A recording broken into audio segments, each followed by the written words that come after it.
For full disclosure, I recognise that Michael Chandler has had both more technical fights and more technical victories than his first bout with Eddie Alvarez. The performance against Patricky Pitbull was near flawless, and the first fight against Benson Henderson was a really solid, thoughtful fight with some notable swings in momentum. But in terms of pure pandemonium and post-fight elation, nothing can match Chandler's first championship win. So screw it, let's break it down, warts and all.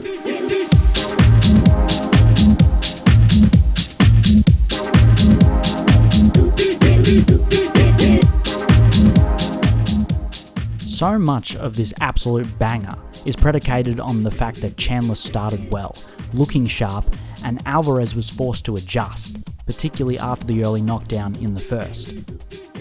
Chandler, particularly in the first 2 rounds, worked his jab to open up his monstrous right hand, as well as the leaping left hook that characterises so much of this contest.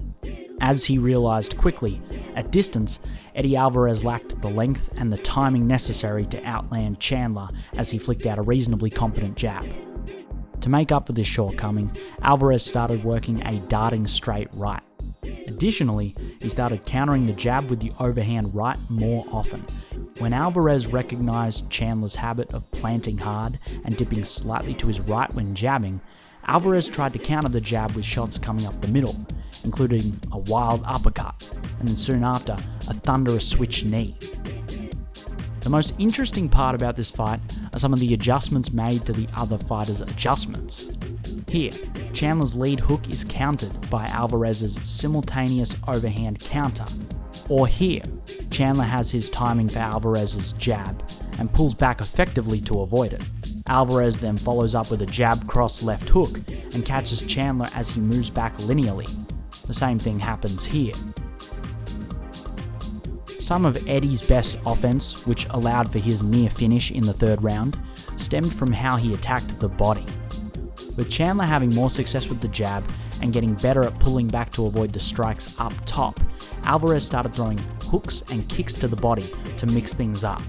Here, Alvarez takes a leaf out of Robert Whittaker's book and uses the 1-2 to set up a body kick. And here, Alvarez goes with the short left hook to the body instead of the head. As Alvarez caught Chandler on the cage, Chandler started extending his lead hand to try and create space. Eddie went around this blockade by throwing a powerful right hook to the body. Whilst it's difficult to ascertain what exactly caused this grimace by Chandler, a good guess is that it was a delayed reaction to the body shot Alvarez landed. After outlasting the patented Eddie Alvarez flurry, Chandler came into round 4 looking surprisingly fresh given the hellacious beating he had just endured.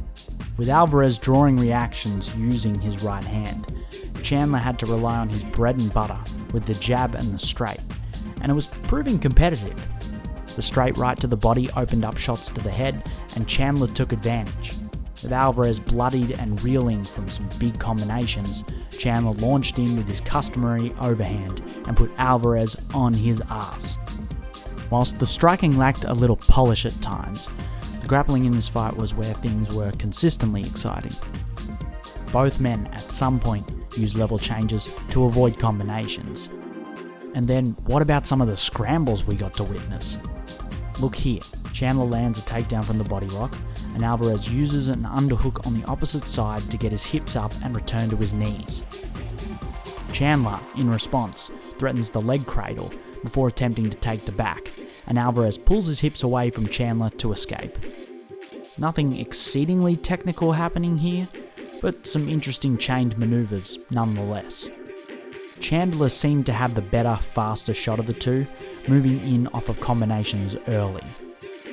In response, Alvarez often looked to stall out by sprawling hard and using the front headlock position to control posture, dissuade further shots, rest for short periods, and even land knees and other shots off the break.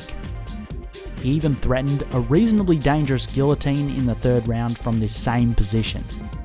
But the grappling was ultimately won by Chandler, as after his knockdown in the 4th, he passed the open guard of Alvarez to slide into side control and then mount. Shortly after, the rear naked choke presented itself and Chandler lapped up the opportunity. like I said at the beginning, this isn't the most polished Michael Chandler performance out there, far from it, but it is the gutsiest. Dealing with a crafty veteran like Alvarez when Chandler only had 8 wins under his belt was a tall task, but he rose to the occasion and despite significant adversity managed to pull off an impressive win and claim the Bellator Lightweight Championship. This weekend at UFC 274, Michael Chandler faces the allegedly shop-worn Tony Ferguson. Be sure to check it out.